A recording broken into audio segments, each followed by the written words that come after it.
Welcome everybody. Welcome to our Zoom congregation. Welcome to our church congregation. And welcome to our leaders. We have so many leaders in our church today. I think it might have been simpler if the congregation stayed up here and the leaders stay down there where they are.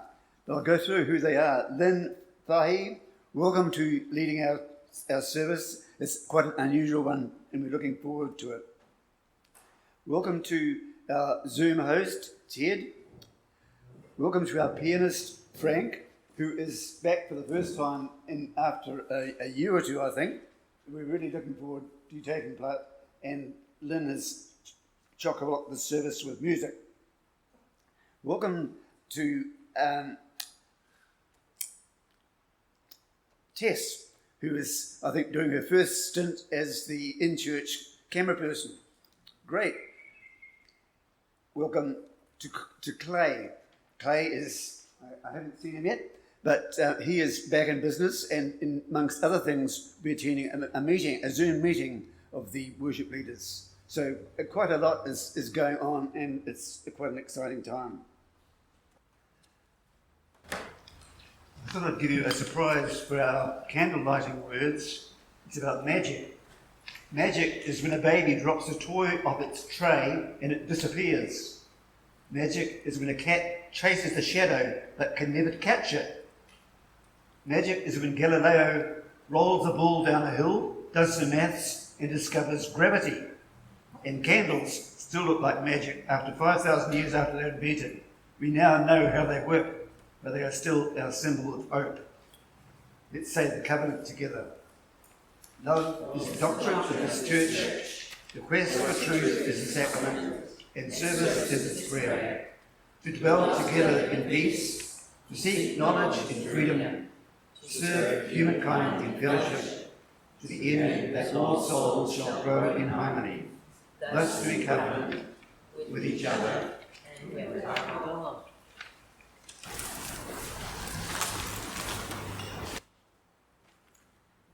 So, I'm starting with a reading. I looked for a poet who would express the words that I needed about masks and shadows, and they were either incredibly depressing or incredibly long. And so I pulled something out of a workshop that we did. So, it's pretty unpolished, but it hopefully will do the trick. In the public masquerade, we move with masks just slightly frayed, our shadows locked within a box, secured and tied with chains and locks. A magic mirror we always use, flaws disappear, and we don't lose that image of persona bright. We keep the shadows for the night, of Gothic horror, Hitchcock dark, and yet the mask is cracked and marred. I take my mask and throw it far. The truth unveiled exposed my scars. My naked soul is horrified, and yet made whole is satisfied.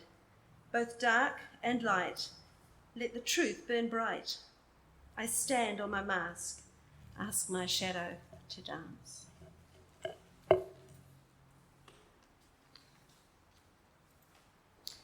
So, now so Morena Everyone. Nice to see so many wonderful faces here. As some of you know, I have a great love of art in all its forms. I've used art therapy for the last 14 years in hospice, volunteer work, and in school chaplaincy. Art has revealed itself to me to be a powerful psychological tool with unexpected benefits and provided a lot of insights over the period. Recently, I had a real aha moment. I was at a bereavement workshop. The lead therapist mentioned neurologist Antonio Damasio's somatic markers. It seems that we tag every single memory with an emotion. Damasio says we are not thinking machines that feel, we are feeling machines that think. Quite a difference there. So every emotion is affecting our decisions. Combine this with the fact Combine this with the fact that similar situations evoke similar emotions. So if you met a snake in the forest, you will feel like you are going to meet a snake every time you go into a similar forest. We are primed emotionally. The therapeutic way to change this negative tag is by reframing. So I had just such an experience. It was a spiral painting. Actually, that one over there, I've brought it in so that the people here can see it. I was placing figures moving outwards when I started feeling quite anxious and even sick. Something about those figures was really disturbing me. It took me a few days, but eventually I realized that the figures that are innocuous in themselves reminded me of people jumping from the 9/11 Twin Towers, falling into chaos. Not my intention. So how was I going to work through this? I intuitively started drawing figures spiraling backwards the other way towards the center, and somehow the balance worked to calm my horror. So that was my somatic marker, and that was the reframe.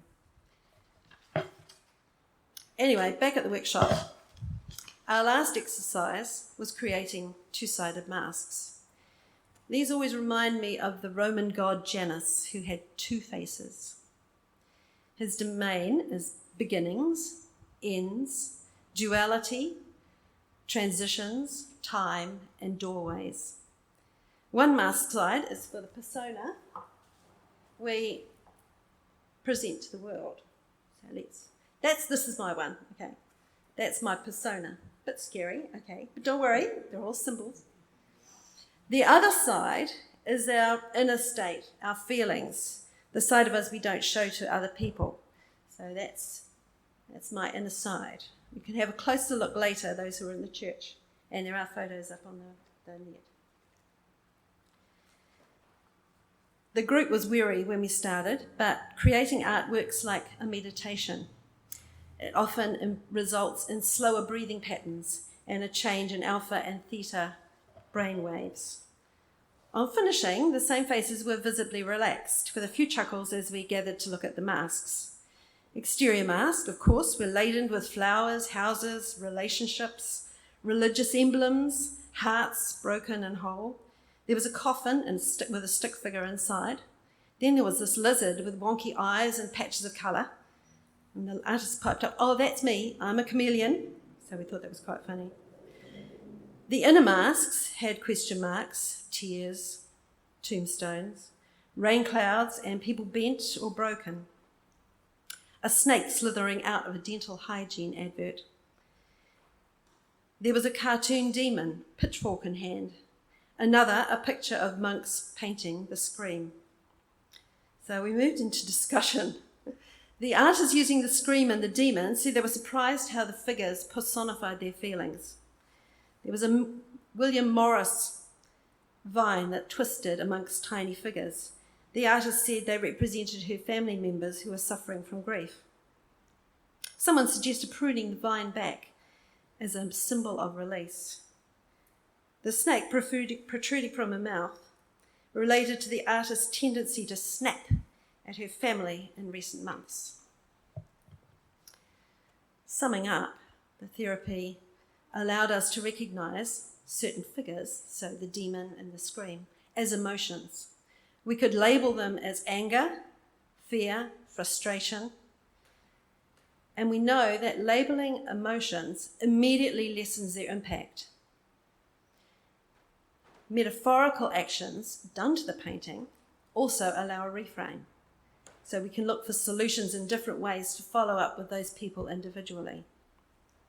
Sometimes an image will resonate. A tombstone, tears. Some images are just straight catharsis. When emotions are raw, images move to the shadows of our subconscious. I often wonder how Picasso felt finishing his anti-war painting, Guernica. When he heard that the Republic stronghold Guernica had been bombed and children and women massacred, Picasso propelled himself into a rage-fueled explosion of creativity, resulting in a massive mural considered one of his greatest masterpieces. And he did it in less than 40 days. It's enormous. Guernica portrays terror, torture, and death. Flames, swords, stylized skulls, mayhem, and the all-seeing eye.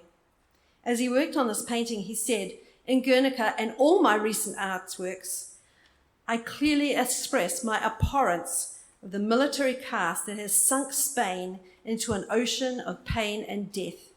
It's a protest, it's a masterpiece, and it's a catharsis."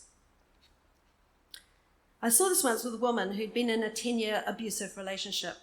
She drew her husband as a great grizzly bear, not just a teddy bear, but a grizzly bear. 2 days later, she left him for good. She said later that she realized as she labeled him with the grizzly bear that she would never change his inner nature, and she would never be safe. A grizzly bear is a grizzly bear is a grizzly bear.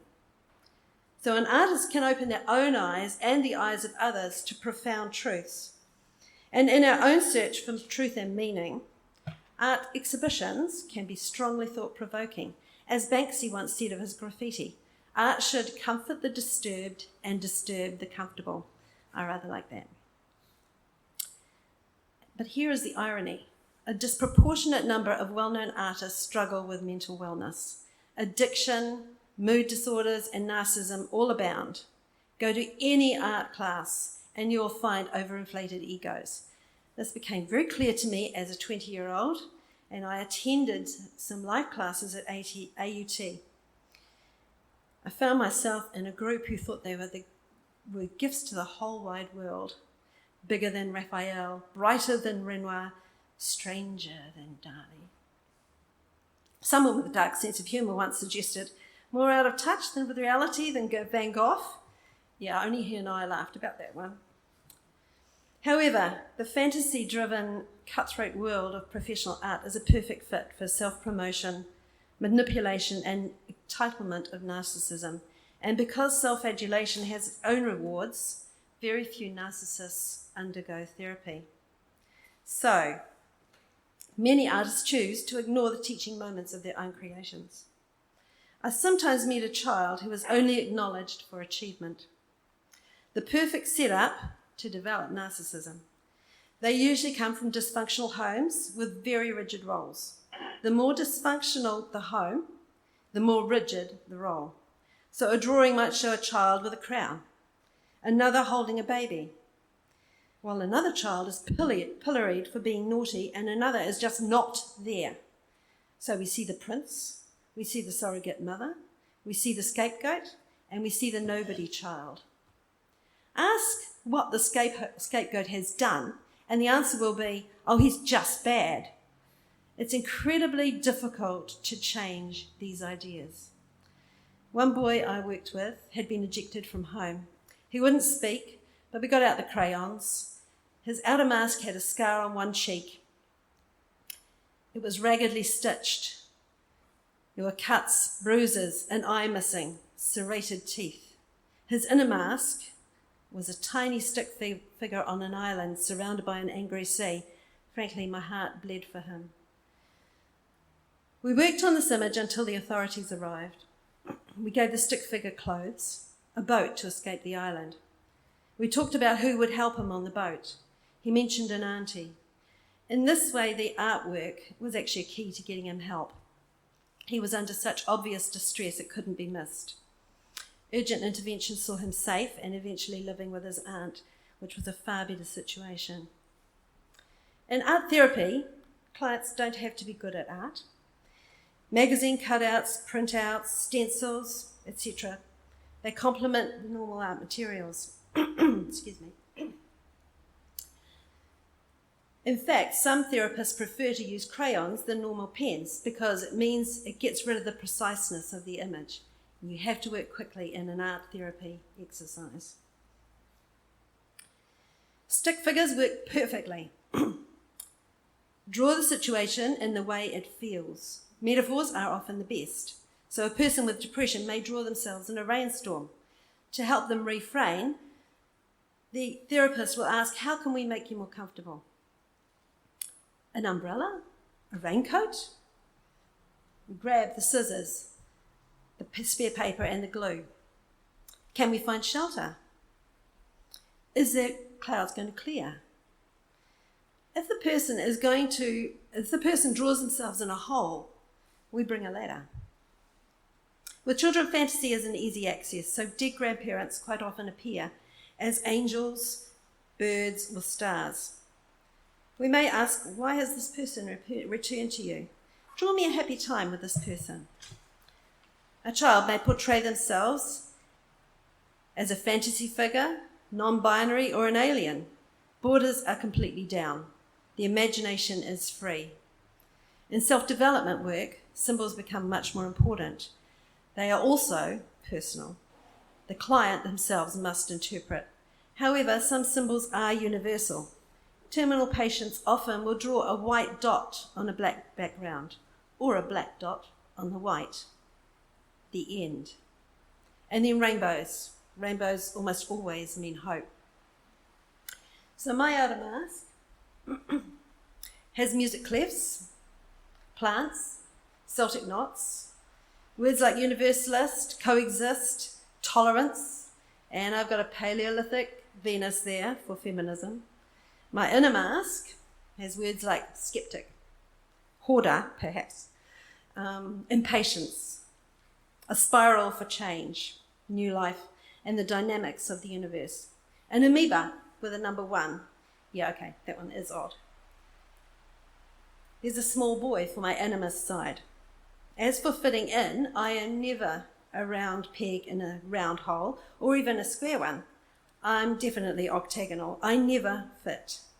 So reframing that, I am uncontainable. It's great to see the strengths in your own shadow. So what does this have to do with us as Unitarian Universalists? Well, as Unitarians, we are committed to a search for meaning and truth. This means self-awareness as well. This means exploring your shadow, your flaws, and your darkness that you hide from yourself and from others. This is where art therapy, the human sciences, philosophies, and the major religions all agree. If you don't believe me, here's a taste from the faiths. In Luke 17:21, Jesus said, "The kingdom of God is within you." Even better, the Gospel of Thomas, chapter 3, says, "The kingdom is inside you and it is outside you. When you come to know yourselves, then you become known. But if you will not know yourself, you live in poverty, and it is you who are that poverty." The Tao Te Ching says in chapter 42, "Ordinary men hate solitude, but the master makes use of it, embracing his aloneness, realizing he is one with the whole universe." Art therapy techniques are empowering tools. They're available to everyone, no matter your age, status, IQ, anything. Since the first hand was stamped on a cave wall, humankind has used art spiritually and as a symbolic healing gift. Leonardo, who better, my goodness, used art to explore engineering problems. Einstein was an artist too, as well as a theoretical physicist. He explored art problems artistically to engage both his intuition and his imagination. As he said, logic gets you from A to B. Imagination can get you anywhere. Next time you need enlightenment, try drawing a metaphorical picture of the situation. Address the metaphor and a solution may appear. I personally use this technique a lot. I finish with this quote from Hermann Hesse. He said, "Within you is a stillness and a sanctuary to which you can retreat any time and be yourself. Art offers that safe place to rest, process, and find yourself." Namaste.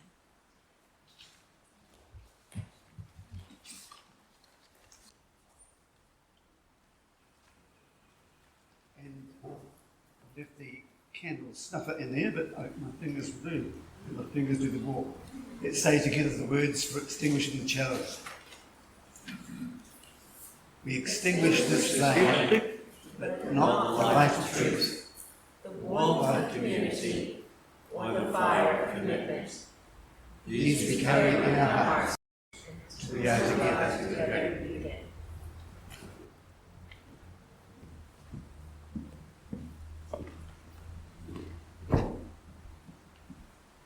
I finish with three quotes. From Thomas Merton. Art enables us to find ourselves and lose ourselves at the same time. Leonardo da Vinci. A painter should begin every canvas with a wash of black, because all things in nature are dark except where exposed to the light. And again, Leonardo. I didn't write this one down, so now I'm going to check out. Hold on.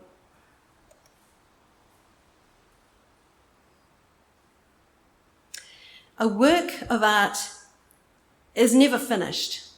It is only abandoned. So wherever you are, we're at the right place. We move on.